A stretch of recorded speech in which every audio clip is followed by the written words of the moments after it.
मित्रों, हमारा टॉपिक वही अलंकार है। ये हमारा 5वें नंबर का अलंकार है। 4 अलंकार हम पहले पढ़ चुके हैं। ये हमारा 5वें नंबर का अलंकार है जो आज हम पढ़ेंगे। उसका नाम है मानवीकरण अलंकार। क्या नाम भाई? मानवीकरण अलंकार। इसकी परिभाषा है, जिस काव्य पंक्ति में अमूर्त यानी कि जो जिंदा नहीं हो, अमूर्त या अचेतन जिसमें चेतना नहीं हो, क्रिया नहीं करता हो, का मूर्त या चेतनवत यानी इस अमूर्त का तो मूर्तवत और अचेतन का चेतनवत वर्णन किया जाए।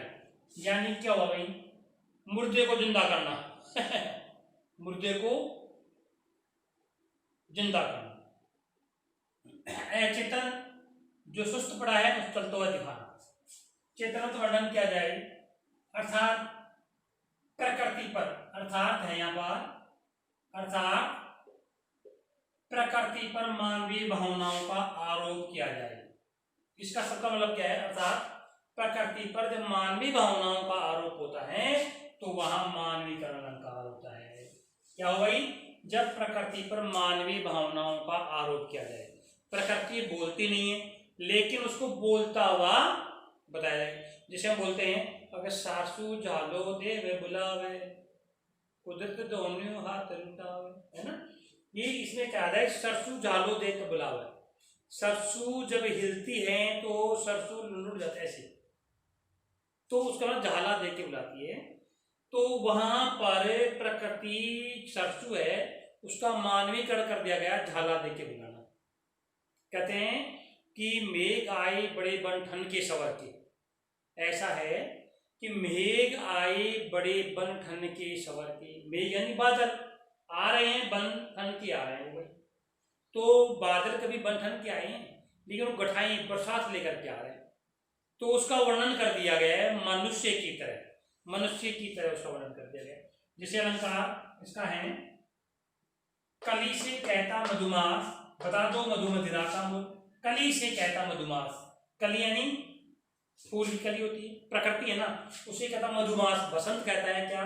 बता दो मधु मदिरा का मूल, कि तुम्हारी मिठास में जो शराब है, नशा है, उसका मूल बता दो। ऐसा होता है क्या? कभी बसंत कली से कहेगा क्या? लेकिन इसमें प्रकृति, इस प्रकृति है ये, इन सब पर किसका वर्णन, किसका आरोप कर दिया गया? मानवीय भावनाओं का आरोप कर दिया गया। प्रकृति को बोलता हुआ बता दिया, अचेतन को चेतन रूप में दर्शा दिया, अमूर्त को मूर्त रूप में दर्शा दिया, तो उसे हम कहेंगे मानवीकरण अलंकार।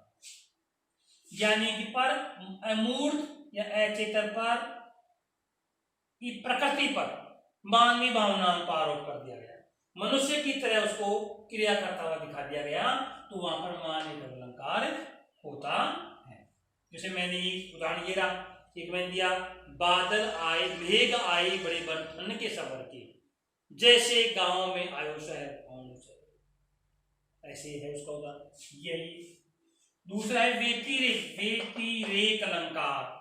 वेती यानी रेक, अत्यधिक वर्णन करना, किसका? उपमेय का। जिस काव्य पंक्ति में गुणों की अधिकता या विशेषता के कारण उपमान की तुलना में उपमेय का उत्कर्ष वर्णन किया जाए। देखिए इसको समझो कि जिस काव्य पंक्ति में गुणों की अधिकता या विशेषता के कारण उपमान की तुलना, उपमान की तुलना, इसकी भाई, इस उपमान की तुलना, इस उपमान की तुलना किससे अधिक बताई गई है? इस उपमेय से बताई गई है। ये अप्रस्तुत है और ये प्रस्तुत है, का वर्णन किया जाए। अर्थात समझाने के लिए देखो, उपमेय को उपमान से अधिक विशेष बताया जाए। क्या है कि उपमान से उपमेय को अधिक विशेष बताया जाए, तो वहां पर व्यतिरेक अलंकार होता है। कहने का मतलब क्या है? तो उपमेय के सामने उपमान का तिरस्कार किया जाए, तिरस्कार किया जाएगा तो उसमें व्यतिरेक अलंकार होगा। सॉरी भाई, उसमें प्रतीप अलंकार होता है। कौन सा अलंकार था उसमें? प्रतीप अलंकार होता है। जब उपमेय के सामने उपमान का तिरस्कार किया जाए।